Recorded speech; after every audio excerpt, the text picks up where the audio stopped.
আহা, এক গায়ে তার 10টা পড়ে। এত চিন্তা করছো কেন? সব ঠিক হয়ে গেছে। আর 7 দিন পরেই তোমার বিয়ে রাজকন্যার সাথে। হ্যাঁ, চলি, কাপড়গুলোর এবার বিলি ব্যবস্থার বন্দোবস্ত করি। আমারও তো যেন কেমন লাগছে। আমার সখীরা কত মশকরা করলো, কিন্তু উনি তো তার কোনো জবাবই দিলেন না। শুনুন রাজকন্যা, আমাদের রাজামশাইয়ের মা অন্ত প্রাণ। কিছুদিন আগেই রাজামশাইয়ের মা মারা গিয়েছেন, তাই দুঃখে ওনার মুখ দিয়ে কথা বেরোচ্ছে না। আহারে, আমারও তো মা নেই। মা না থাকার দুঃখটা আমি বুঝি। ঠিক আছে, আস্তে আস্তে সব ঠিক হয়ে যাবে। ও, এই তাহলে ব্যাপার। তুমি তাহলে কোনো রাজা নও, সাধারণ জোলা। শিয়াল আমাদের এভাবে ঠকালো। শিয়াল পণ্ডিত, শিয়াল পণ্ডিত, তুমি আমাদের এমন সর্বনাশ করলে। আমি একটা বুদ্ধি দেব রাজকন্যা? না, আর কোনো বুদ্ধি নয়। এবার আমি যা বলছি শোনো। আমার স্বামী মূর্খ, এ কথা বেশি দিন চাপা থাকবে না। তুমি একটা কাজ করো শিয়াল পণ্ডিত। কি করব রাজকন্যা? বলছি, মন দিয়ে শোনো।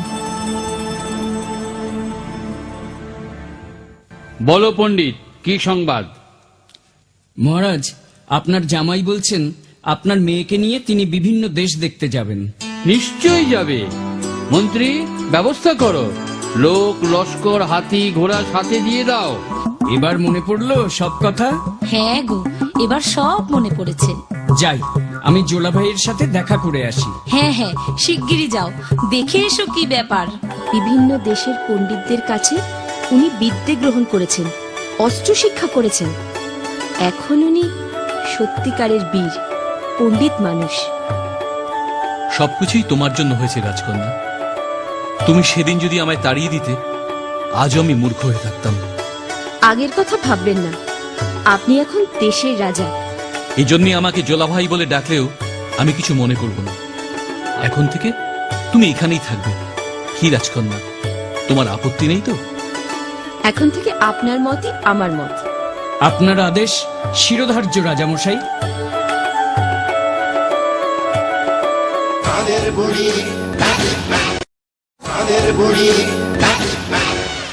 আর কতদিন আমাদের ওই সিংহটার অধীনে থাকতে হবে বলতো?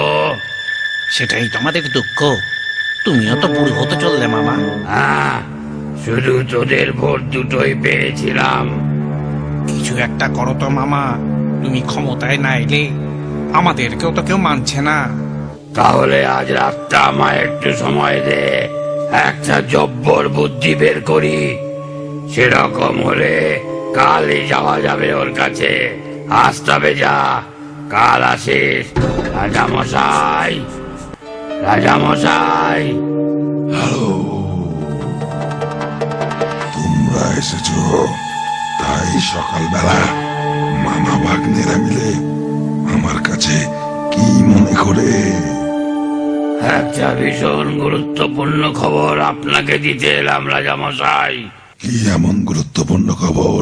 মহারাজ, কাল রাতে আমি একটা অদ্ভুত স্বপ্ন দেখেছি। স্বপ্নে আমাদের বনদেবী দেখা দিলেন। কি বলছো তুমি? আমার এই কথা শুনে দেবী বললেন, তোদের রাজা আবার তার শক্তি ফিরে পাবে, অমর হতে পারবে। আজ কার পালা ভাই? ওই হরেন দিদির। কাল হয়তো আমি যাব। দাঁড়াও হরিণ দিদি, আজ আমি যাব। সেখানে তোর তো অনেক পরে যাওয়ার কথা। না, আজ আমি যাব।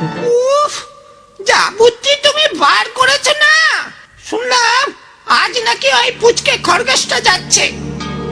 আজ তুই কেন? আজ তো হরিণের আসার কথা ছিল।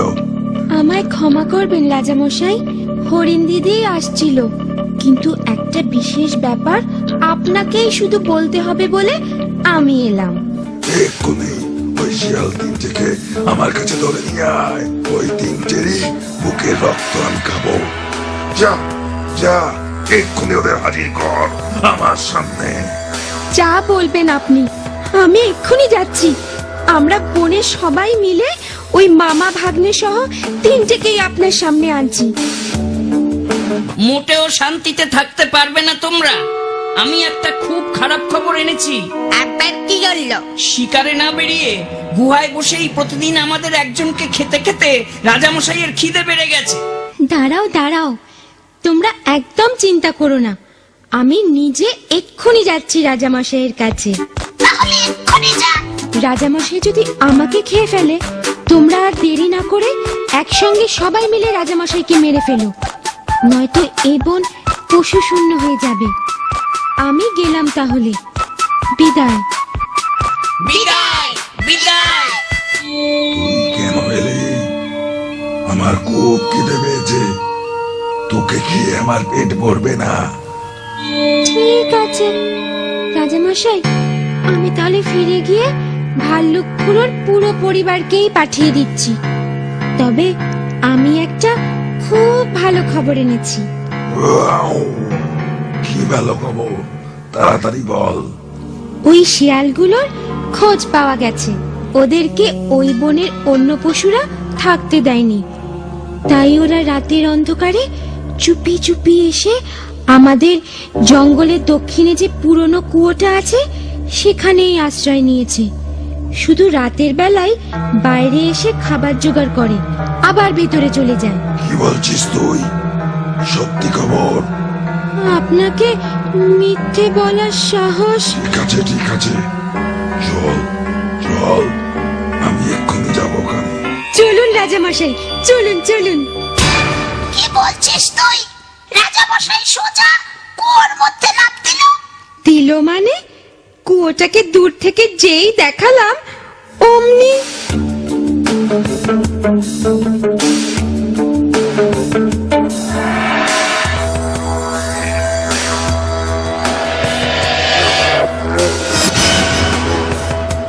রাজামশাই এত বোকা, ওই কুয়োতে একবার পড়লে কেউ বাঁচে?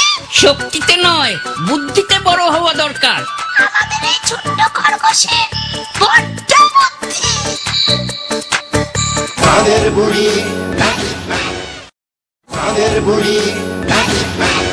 বুঝলে মন্ত্রী, অমল ফুটফুটে দুধের শিশুটা মা ছাড়া কি করে থাকে বলো তো? ঠিকই বলেছেন রাজামশাই। তাছাড়া আপনিও তো সারাদিন রাজকার্যে এত ব্যস্ত থাকেন। আমার পক্ষে কি আর ওইটুকুন ফুলের মতন বাচ্চাকে বড় করা, তার যত্ন করা সম্ভব? মা হারা মেয়ে আমার। সবই ভাগ্য রাজামশাই, সবই ভাগ্য। নয়তো এতদিন পরে রানীমার কোল আলো করে মেয়ে এলো, আর রানীমাই তো দেখতে পেলেন না। ঠিক বলেছ, এই জন্যই তো আমি ওর নাম রেখেছি স্নো হোয়াইট। তাহলে আমি ব্যবস্থা করি, 7 রাজ্যে লোক পাঠাই। তুমি বলছো, কি জানি কি হয়। আয়না আয়না আয়না, আমায় বল না, এই দুনিয়ায় যত মেয়ে সুন্দরী কে সবার চেয়ে? যত সব নারী আছে জানি, তুমি সবার সেরা রানী। রূপে গুণে সেই অপ্সরা। এ কি বলছো তুমি আয়না?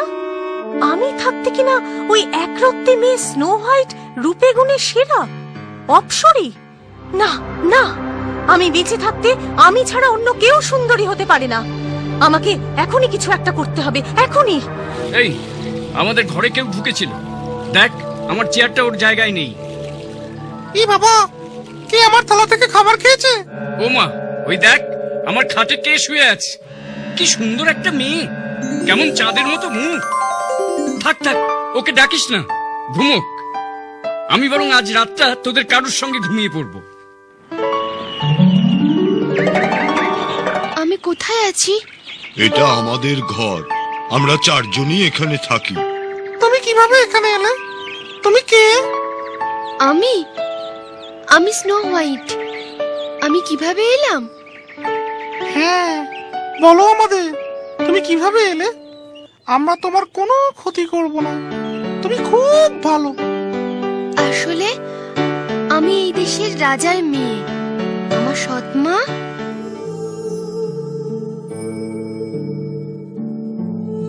ও মা, কি ভয়ঙ্কর। ঠিক আছে, তুমি এখন থেকে আমাদের সঙ্গেই থেকো। আমরা প্রতিদিন ওই দূরের পাহাড়ে সোনার খুঁজে যাই, রাতে আবার ফিরে আসো। ঠিক আছে, সাবধানে যেও। তুমিও সাবধানে থেকো। ওই তো একটা ছোট্ট বাড়ি দেখা যাচ্ছে।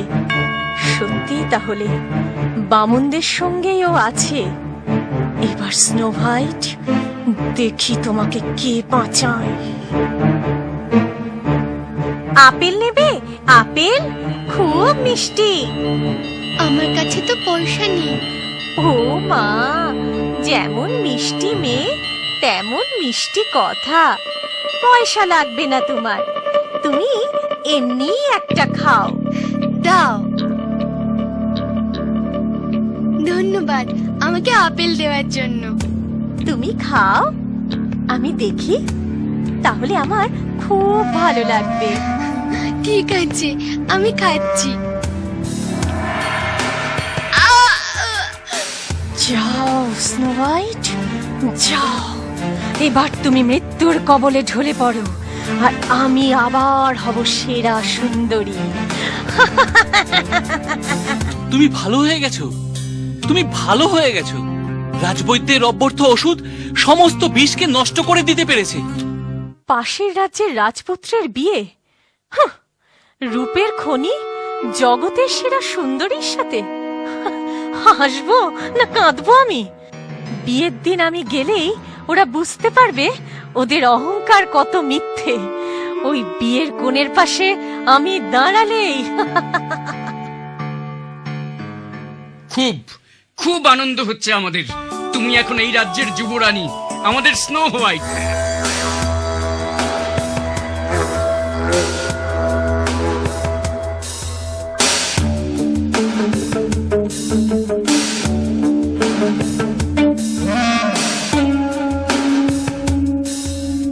এ তো স্নো হোয়াইট।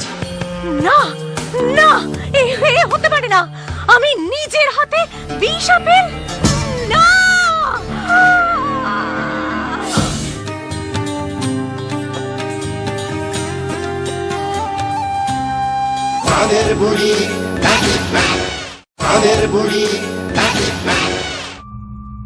হায়, এ কি আমার কপাল!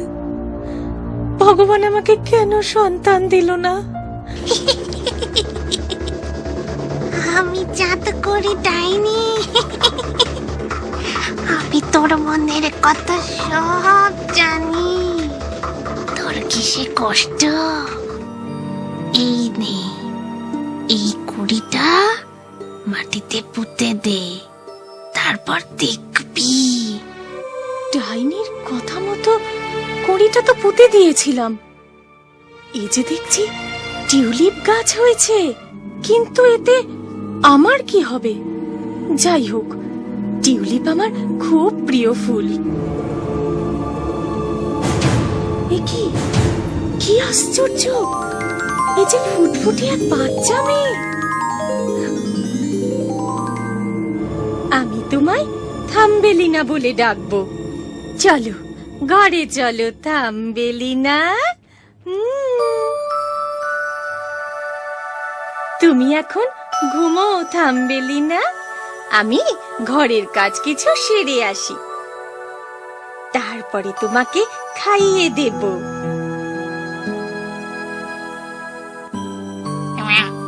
ও মা, কি সুন্দর ফুটফুটে মেয়ে।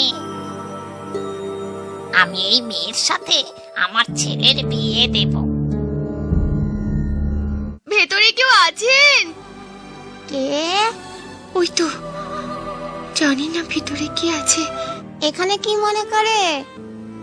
আমি খুব বিপদে পড়েছি, আমাকে একটু তোমার ঘরে আজকে রাতটা থাকতে দেবে আন্টি?